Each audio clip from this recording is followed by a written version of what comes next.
Selamat siang Pak Wijil, hari ini saya akan memahami komunikasi bisnis. Saya Yudhistira Tanaga.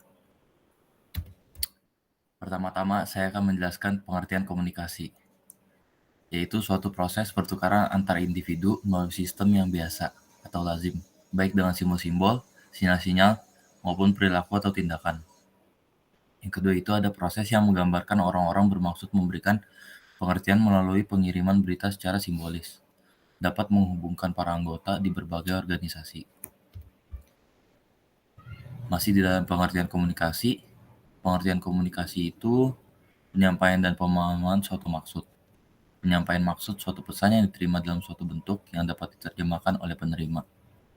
Memahami pesan belum tentu penerima setuju dengan pesan. Selanjutnya ada bentuk komunikasi. Yang pertama itu ada komunikasi verbal. Komunikasi yang digunakan untuk menyampaikan pesan-pesan bisnis kepada pihak lain baik secara tertulis maupun lisan, seperti contohnya membuat dan mengirim surat penerimaan atau penolakan kerja.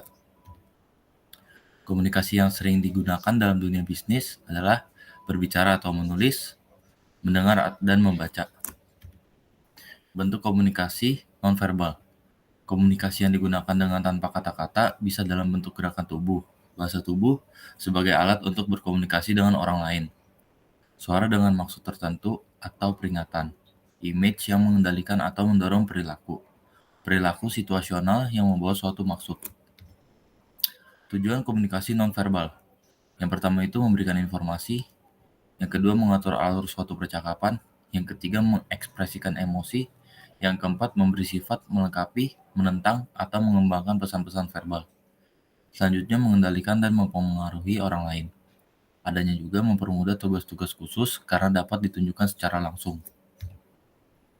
Komponen-komponen komunikasi. Yang pertama itu ada komunikator, yaitu adalah subjek yang mengirim pesan atau informasi suatu berita. Komunikan, subjek yang menerima atau dituju berita yang dikirim. Adanya juga pesan, respon, media, alat yang digunakan untuk menyampaikan pesan. Proses komunikasi, unsur-unsur yang terlibat dalam menyampaikan maksud dari satu orang ke orang lain. Yang pertama itu ada pengirim mempunyai ide atau gagasan. Pengirim mengubah ide menjadi suatu pesan.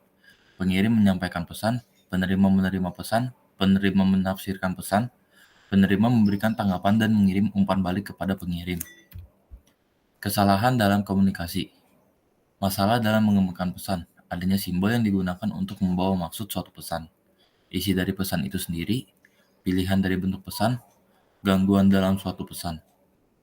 Selanjutnya ada masalah dalam penyampaikan pesan. Pengaruh dari keahlian, kemampuan, dan pengetahuan dari pengirim atas proses pengkodean suatu pesan. Ada juga sistem budaya sosial si pengirim. Fungsi-fungsi komunikasi. Adanya pengendalian, motivasi, informasi, dan ungkapan emosi. Yang pertama itu ada pengendalian. Pengendalian itu adalah tindakan komunikasi formal dan informal untuk mengendalikan perilaku individu dalam organisasi. Yang kedua itu ada motivasi. Motivasi adalah komunikasi yang jelas bagi karyawan apa yang harus dilakukan, bagaimana sebaiknya mereka melakukan, dan dapatkah mereka melakukan untuk meningkatkan kinerja mereka. Selanjutnya adanya ungkapan emosi. Interaksi sosial dalam bentuk komunikasi kelompok kerja yang menyediakan cara bagi karyawan untuk menunjukkan diri mereka sendiri. Adanya juga informasi. Individu dan kelompok kerja yang membutuhkan informasi untuk membuat keputusan atau bekerja. Sekian, terima kasih.